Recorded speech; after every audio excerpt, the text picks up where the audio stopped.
The X-Zone Radio Show with Rob McConnell is largely an opinion talk show. All opinions, comments, or statements of fact expressed by Rob McConnell's guests are strictly their own and are not to be construed as those of the X-Zone Radio Show or endorsed in any manner by Rob McConnell, Relmar McConnell Media Company, the X-Zone Broadcast Network, its affiliated networks, stations, employees, or advertisers.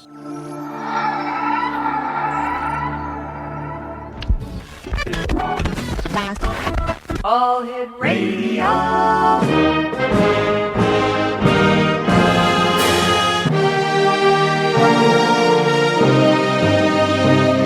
Welcome to the X-Zone, a place where fact is fiction and fiction is reality. Now, here's your host, Rob McConnell. And welcome to the X-Zone, everyone. My name is Rob McConnell, and for the next 4 hours, I'm going to be your host and your guide as together we cross the time-space continuum to this place that I call the X-Zone. It's a place where people dare to believe and dare to be heard. It's a place where fact is fiction and fiction is reality.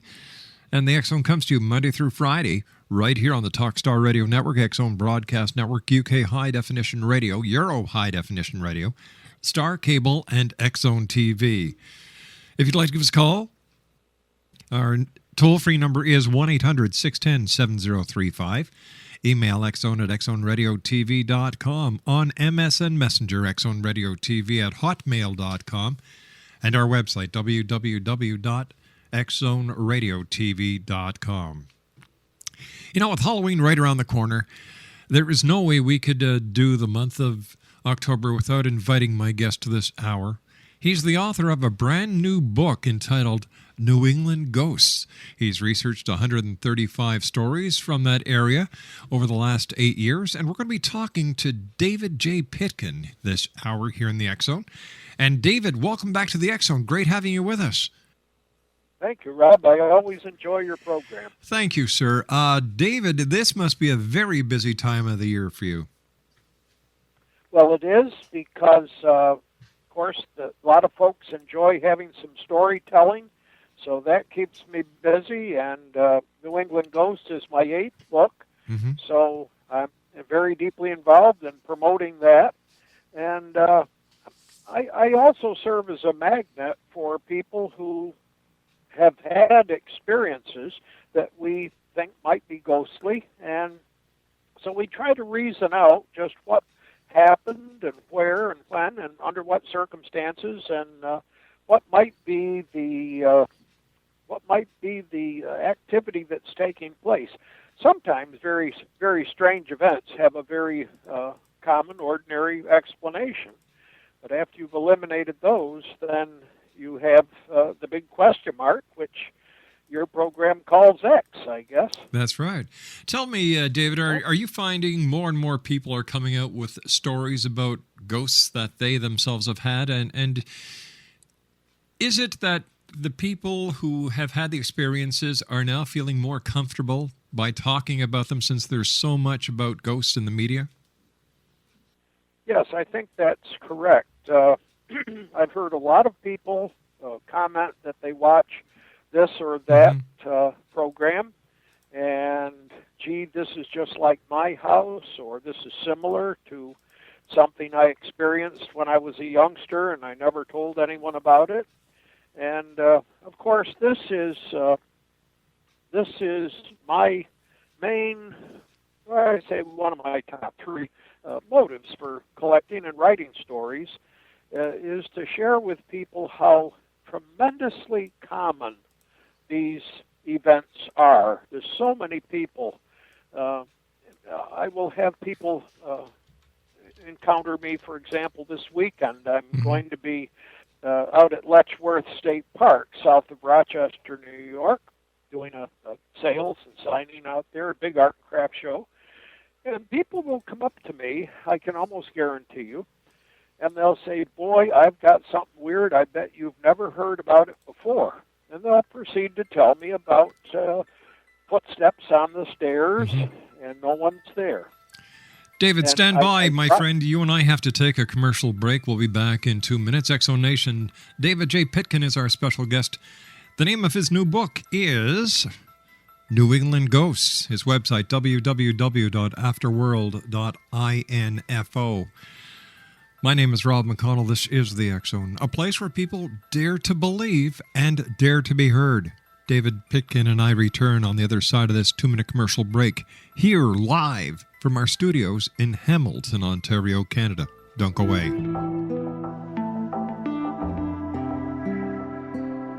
Take a step back in time and discover old Florida cuisine at Marsh Landing Restaurant in Fellsmere. Enjoy delicacies such as frog legs, gator tail, catfish, and swamp cabbage, or enjoy the more traditional cuisine like hand-cut Angus steaks, ribs, and seafood. Join us for breakfast with a southern flair featuring sweet potato pancakes, biscuits, and gravy, and much more. Planning a party? Marsh Landing's private dining room can accommodate groups from 8 to 80 people. While you're visiting, enjoy the historic pictures, artifacts, and stories that line the walls. Marsh Landing is truly a unique experience. Marsh Landing Restaurant, 44 North Broadway in historic Fellsmere, or visit marshlandingrestaurant.com. Marsh Landing, old Florida cuisine at its best.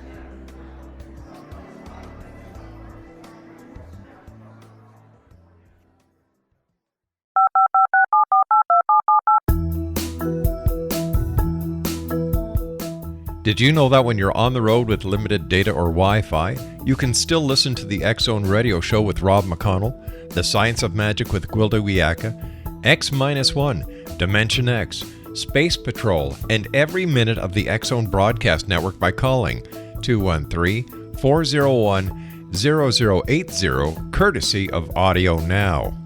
No smartphone, app, or internet needed. It saves your data plan and it's free if you have unlimited minutes. Call 213-401-0080 to listen on any phone, anytime, anywhere. Remember 213-401-0080 for the best of the paranormal, parapsychology, and sci-fi radio programming anywhere, 24/7, 365.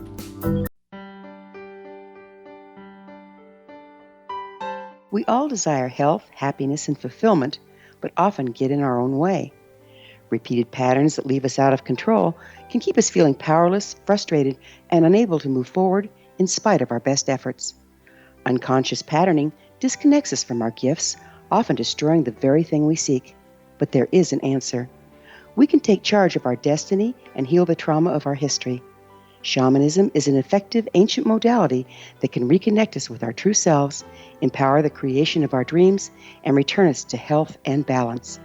Cody Alexander is a certified shamanic practitioner and teacher with 11 years experience. Email healingpathways33@gmail.com or visit codyalexander.net to schedule a long-distance shamanic session today.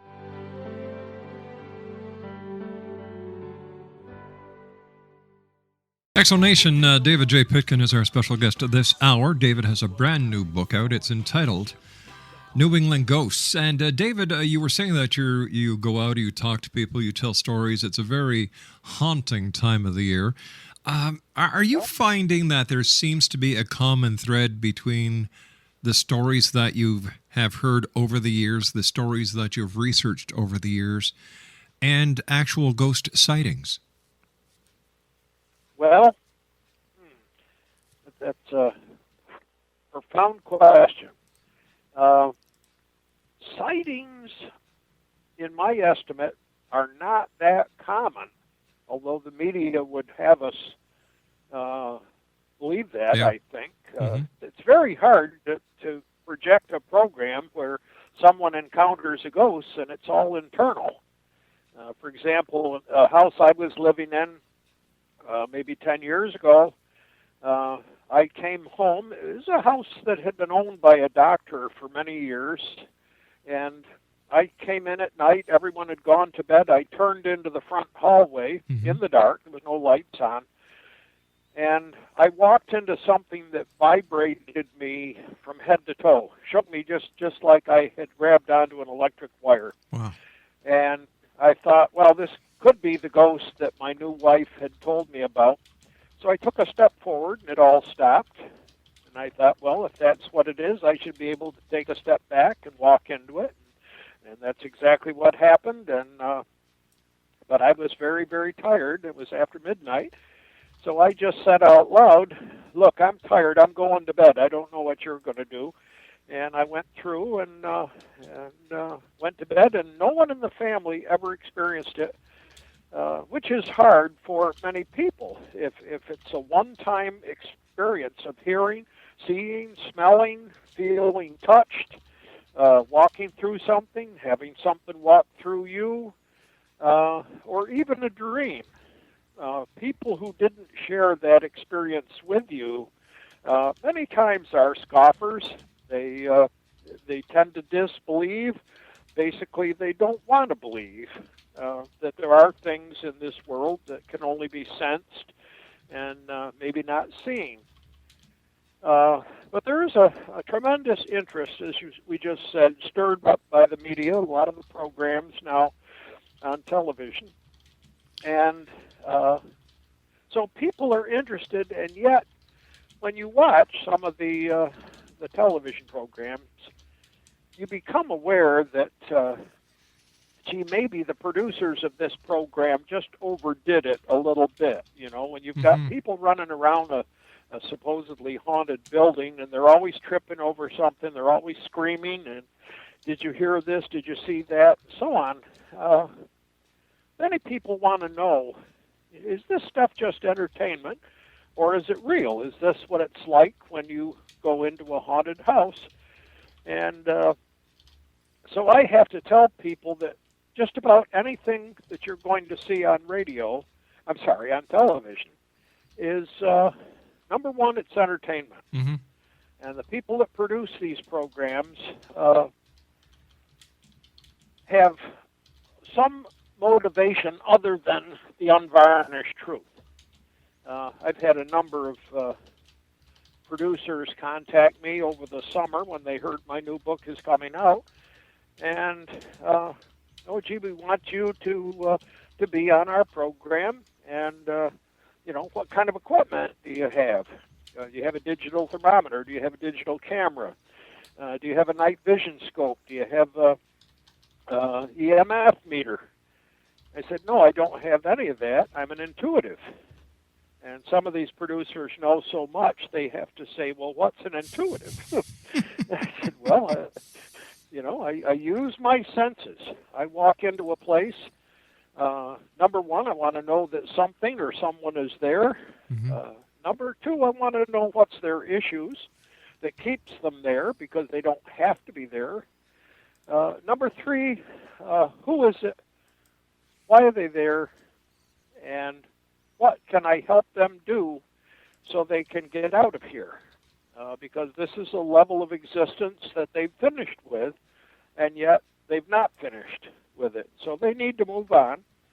And just convincing homeowners sometimes that they need to undergo some type of ceremony, which can be just as simple as telling, whoever you are here, you've died, and you can't stay here any longer. I own this house now. Time to move on. And a lot of people don't even want to do that. They like the notoriety of, oh, gee, the ghost kept me up all night,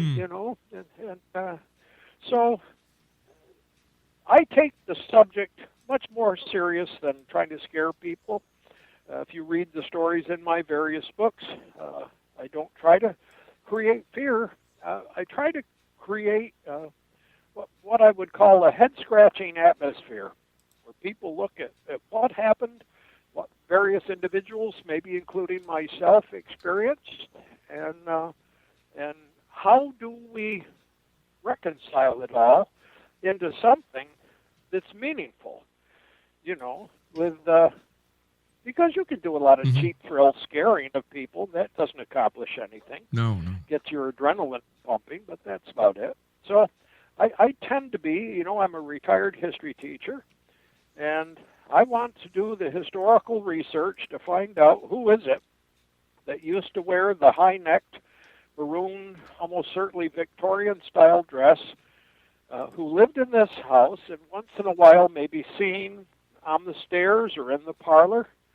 And then if we can figure out probably who it is, then what do we know about their life that would indicate they died in a troubled state, because it's this failure to conclude events in a life that tends to keep a person's spirit earthbound, as we say.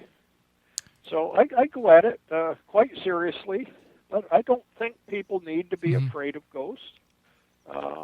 So many of them. Just in the last few years, I've come to the conclusion that probably 80 to 85% of the spirits that a person would encounter are people that were known to them. A deceased family member, relative, former husband, boyfriend, girlfriend. And so the idea that you have spirits afoot all around the world and that they're threatening so many times is just false. It really misses the whole point of ghosts. But the media can only make money if people are scared, if people get their thrills and so on. And so to take this subject matter to a spiritual level and say, well, what you do in life or what you don't do in life can keep you stranded for a while after you get out of this body. So this is the approach I take. I try to deal honestly and above board with people. I don't believe that just because someone has told me a story that it's necessarily true. So I do a lot of verification, and I thoroughly enjoy this stuff. You probably can't tell. Yeah, well, you know what? I was kind of getting that hint, David. I've had the pleasure of talking to you a number of times over the years, and you take a very honest, direct approach to your work. You research it. You don't take everything at face value. And I'd like to ask you your opinion of one of the most infamous stories that always pops up around Halloween, and that's the Amityville Horror. What is your take on that? Was it more than did the paranormal actually play a part of it, or was it because there was a multiple murder and that the family, the George Lutzen family, moved in, and there was a money opportunity presented by Defoe's lawyer, who I believe wanted the Lutz family to concoct this paranormal event in order to get his client off, because apparently Defoe said that, the devil made him do it, and this opened up the door to the possibility of it being a paranormal event. And if it was a paranormal event, then, I don't think there's anyone listening around the world who doesn't know what I'm talking about. Sure. Well, the crisis was created by a murder. Mm-hmm. Any place where a person has died by foul means, especially if the culprits are not known, can keep the deceased individual or individuals around a long, long time. Mm-hmm. People who die suddenly and don't know that they have died can remain around a long, long time, mostly doing what they always did when they're alive and hoping something's going to turn up. But when you have a murder, the tendency is to stay around and try to get justice on the part of the murdered individual. So I don't doubt for a minute that the people who died in that house may have remained for a while. They may still be there. But here's an interesting point that I found very interesting. Actually, there's a couple of them. The most interesting is that apparently there were photos taken on time-lapse photography, and in one of the photos, there was a young boy about the age of 7 that appeared in a doorway to the left of the actual doorway that the investigators were concentrating on. And during the mass murder of the Defoe family, there wasn't a young child that was killed. You and I have to take a commercial break. Great talking to you, David.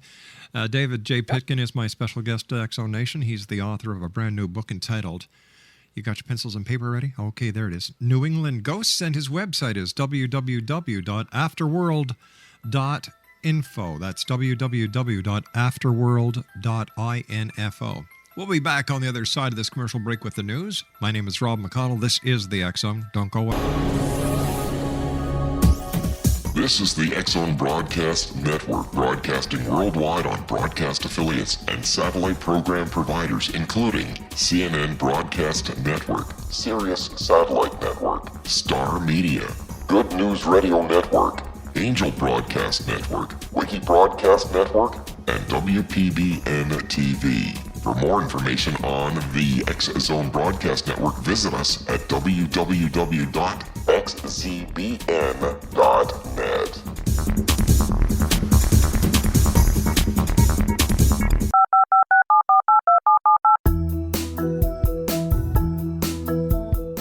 Did you know that when you're on the road with limited data or Wi-Fi, you can still listen to the X-Zone Radio Show with Rob McConnell, The Science of Magic with Gwilda Wiyaka, X-1, Dimension X, Space Patrol, and every minute of the X-Zone Broadcast Network by calling 213-401-0080, courtesy of Audio Now.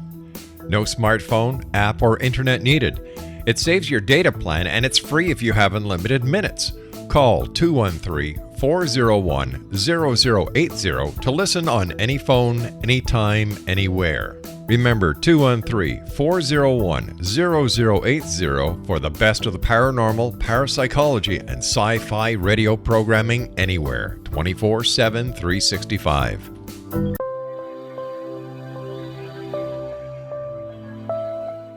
There's a legend shared by many indigenous cultures of a time when the nations were cast to the four corners of the world. Each nation was given a body of sacred knowledge that held a different portion of the truth to preserve. True reality could not be known until all the nations reunited, combining the information. If a single one was missing, the world could not be reborn and darkness would prevail. The Science of Magic Radio is dedicated to reuniting the sacred knowledge. With the understanding, none of us has all the answers, but together we can open new perceptions and possibilities. Through our combined vision, the world can be reborn into a place where darkness no longer prevails. Join me, Gwilda Wiyaka, and the Science of Magic daily on the X-Zone Broadcast Network, xzbn.net, or visit us at thescienceofmagic.net.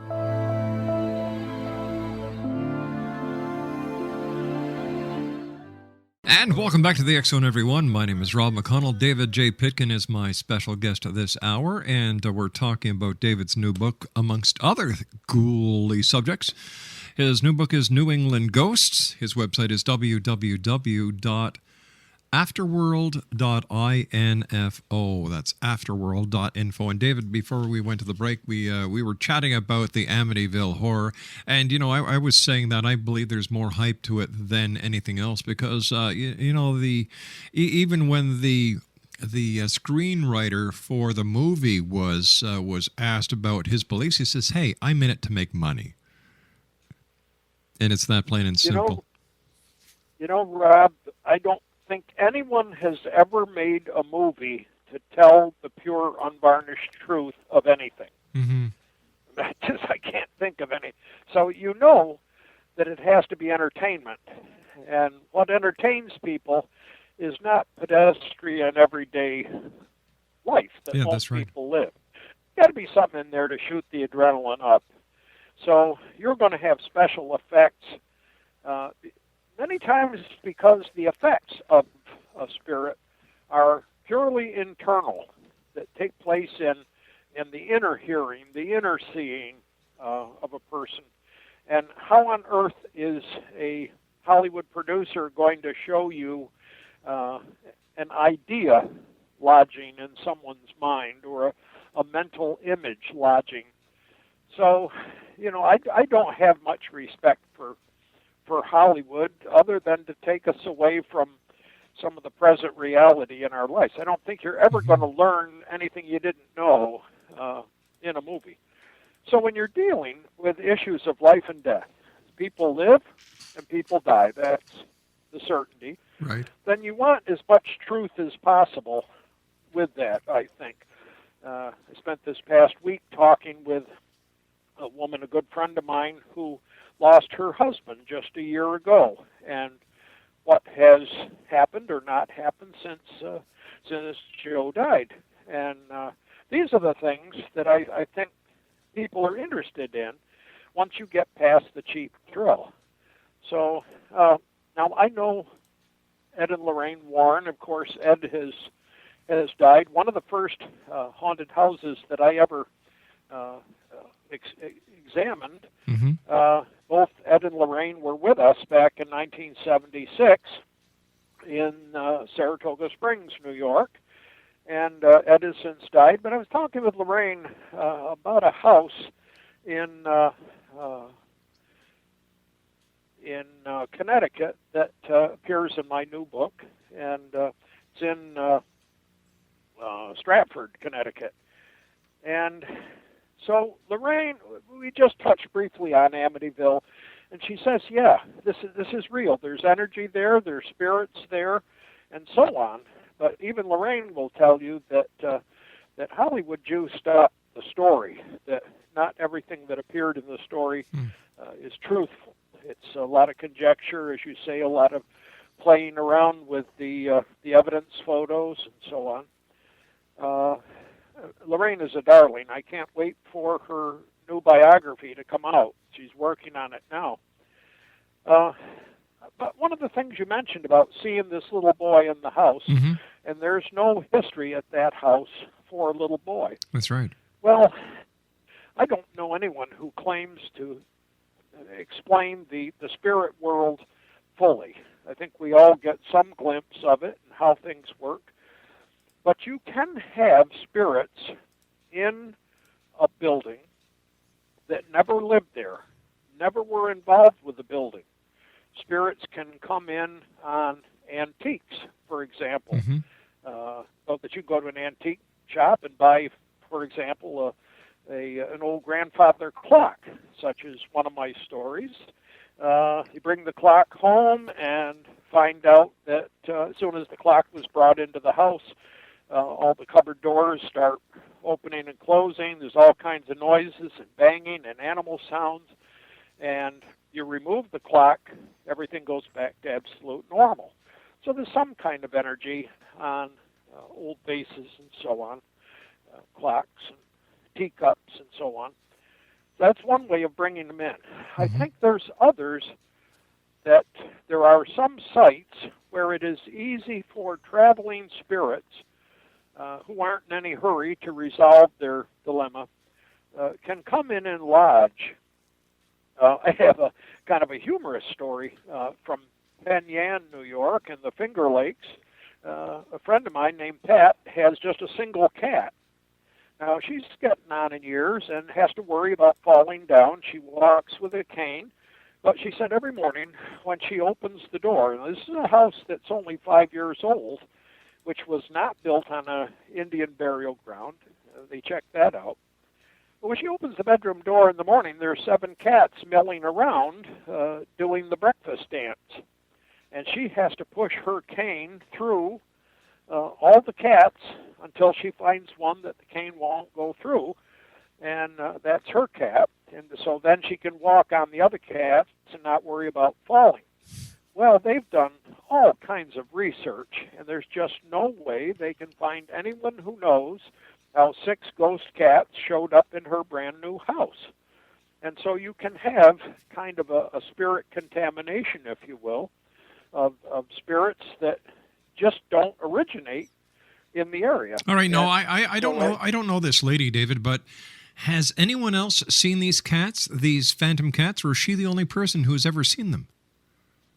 Her husband. This is almost an ideal case because Pat was a lab researcher and she was not inclined to believe any of this stuff in the first place. And she's had many, many experiences. But her husband is the quintessential non-believer. He is an engineer. And Bill scoffs and scoffs, and yet he'll look around and hear, and he'll say to Pat, "Oh, gee, Seneca," that's their cat, "Seneca just came through." Pat will say, "No, she didn't. She's sleeping upstairs. Just saw her." So Bill sees these things, and it confounds him because in all of his years of engineering, he dealt with hands-on stuff, material things. And so as part of his education, I guess, to hear frying pans fly across the kitchen and crash on the floor. And so, yes, he's experiencing it. He's trying to maintain his professional credentials, I suppose. Right, yeah. But yet this goes on. On the other hand, as I just alluded a few minutes ago, there are people who all by themselves will have an experience, and that makes it hard if you don't have someone there to back you up, another witness. And it's even, you get to the point where you say, well, I must be deluded. Maybe it really didn't happen. And that's too bad, because I'm a great believer in dealing with the truth. Whatever the truth is, let's work with that. Yeah. So it's, but I tend to be, as I say, unfreaky in my approach. I want to know the truth, because somewhere here, I think there's some real good news about the whole thing of death. We scare each other all the time about death, and yet it's something we're all going to do. We don't have to take a course on how to die in school. It's something that's going to happen. And the best news is that people that loved us show up. I've had so many people that I loved have come to see me. Okay, I'm a little different. I'm an intuitive, but they'll come and stand by my bed. They'll sit on my bed. They'll talk with me. I always send them on. I tell them, okay, I'm glad you came, but this is not where you belong. There's something better. Move on. Find the white light. Move on. How nice, I think, that loved ones don't stop loving us after they've died. But is it, is it that they haven't stopped loving us after they die, David, or is it we have never stopped loving them, and what we're actually seeing is a manifestation of our desires through our imagination and part of the brain that we have yet to discover? Well, I'll tell you, that's certainly a good theory. Mm-hmm. Now, my favorite aunt died 7 years ago. And about a year after that, as I would be out doing my research trips, the car would all of a sudden fill up with this delightful spicy smell. And it took me over a year of these occurrences before I finally isolated just what that smell was. It was the smell of a lily that I used to grow in my garden, just a delightful smell. Mm-hmm. Okay, there's the clue, garden. Now, who in my family cared about flowers and gardens? Nobody. My wife didn't care, my kids didn't care, but there was one relative, my Aunt Hannah, who had died just the previous year, that first instance. She and I used to exchange cuttings and roots and all kinds of stuff. So the next time that smell came, and I'm blown, I just said, I love you too, Aunt Hannah. And that quick, the smell was gone. Well, most of the listeners know how long it takes to get a smell out of a car. If you don't, go drive over a skunk and time it yourself. This disappears instantly, and okay. But let me ask you this: as a teacher, how do you explain? How do we explain that the smell dissipates so fast when in the world of reality it doesn't? Could this be a clue that what we're actually doing is recalling a memory, and the smell isn't in the car at all? It's in our mind. All right. Well, let me give you the second part of this story. Okay. It just confuse it even more. Thank you. So I'm working on a sequel to one of my novels, and this required me to go up to North Bay, Ontario, to the Canadian Forces base there, and do some interviewing. And it was, I think, the second week of December 3 years ago. I took my friend Bill along because for us it's about maybe a 14-hour drive from upstate New York up into by the lakes, and so 14 degrees below zero. We're driving along somewhere. I can't even tell you the name of the town now. And I smelled the smell. And I know this is not a smell of flowers coming. There are no flowers blooming outdoors in Canada on December second week of December. True. So I was about to remark to my friend Bill, who is also intuitive, but I thought, so maybe this is just wish fulfillment, as they say. Maybe it's just some part of me misses my aunt, wants this all to be true. So I said, hey, Bill, notice anything different going on?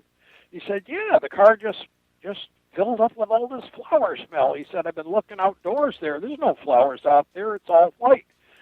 And I said, well, that's my Aunt Hannah, I think. She comes on trips with me. She thought I was a little bit loony when she was alive. But so Bill said, hey, Aunt Hannah, thanks for coming with us. And that quick the smell went. We both felt it. So there I had a little witness, you see. If it was wish fulfillment, no one could accuse Bill of thinking of my dead aunt at that particular time, and or having any spirit experience with her. So many times there are groups of people will all have a shared experience, and other times I just say it's hard when you're the only one. Sure. To have that. Now, I also want to talk a little bit about dreams. All right, David, we've got about a minute left in this segment, so I'm just giving you a heads up. Sure. Well, so let's talk a little bit about dreams. Yep. When my father and I were not on good terms when he died, and 12 years later, I'll simplify it, he showed up in a dream and did two things that he had never done when he was alive. One was to give me a great big hug, and the other was to apologize. He said, I'm sorry. And so for the listeners, if you dream of someone you don't like or didn't like when they were alive, whether it's a relative or co-worker or whatever, give it a chance, because a lot of these individuals have to feel forgiven before they can move on. And so you should actively engage whatever individual you encounter, whether it's in the living room or when you're in bed at night. Be loving. Tell them you're forgiven. David, stand by. You and I have to take our final break for this hour. X-Zone Nation, David J. Pitkin is our special guest. He's got a brand new book out, his 8th book, New England Ghosts. His website is www.afterworld.info. That's www.afterworld.info. David and I will be back on the other side of this commercial break as the X-Zone continues from our studios in Hamilton, Ontario, Canada. My name is Rob McConnell. Don't go away. This is the X-Zone Broadcast Network, broadcasting worldwide on broadcast affiliates and satellite program providers, including CNN Broadcast Network, Sirius Satellite Network, Star Media, Good News Radio Network, Angel Broadcast Network, Wiki Broadcast Network, and WPBN TV. For more information on the X-Zone Broadcast Network, visit us at www.xzbn.net.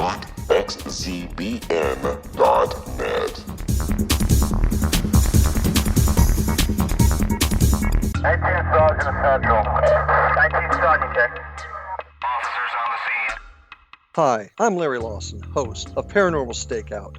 With over 36 years in law enforcement, I have learned a few things. The most important is the proper gathering and preservation of evidence is vital to putting the bad guy behind bars. It's no different in the world of paranormal investigation. Whether it's the search for the afterlife, cryptozoology, UFOs, and extraterrestrials, how we gather the evidence, preserve that evidence, and present it to a jury of our peers will make the ultimate difference in proving the existence of worlds and entities that are beyond our imagination.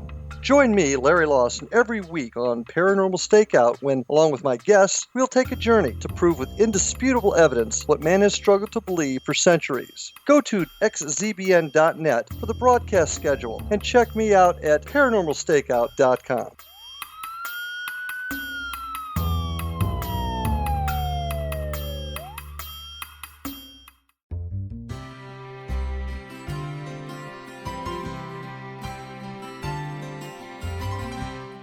True healing must address 4 levels: physical, emotional, mental, and spiritual, for us to live joyful and productive lives. We tend to treat 3 of the 4, leaving the spiritual languishing. If you're tired of the same dysfunctional patterns cropping up in your life, soul balancing is for you. Trixie Phelps, owner and founder of Soul Balancing, is a naturally gifted energy healer trained in numerous esoteric forms, including shamanism. Trixie has created a powerful modality that safely and effectively clears your energetic field. A soul balancing session can remove interference, heal trauma, and restore your hope. Contact Trixie for a life-changing long-distance session today, www.soulbalancing.world.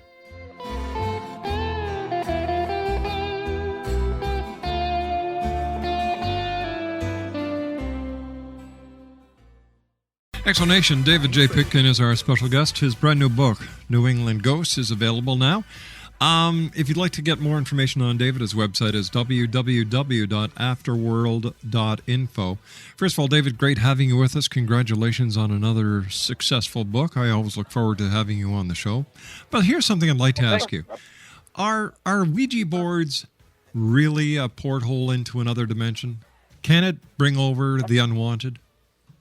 Yes. Yes on both.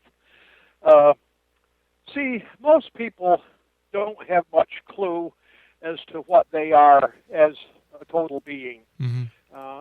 There's a lot of young people that reject traditional religion, ideas about being a soul or whatever.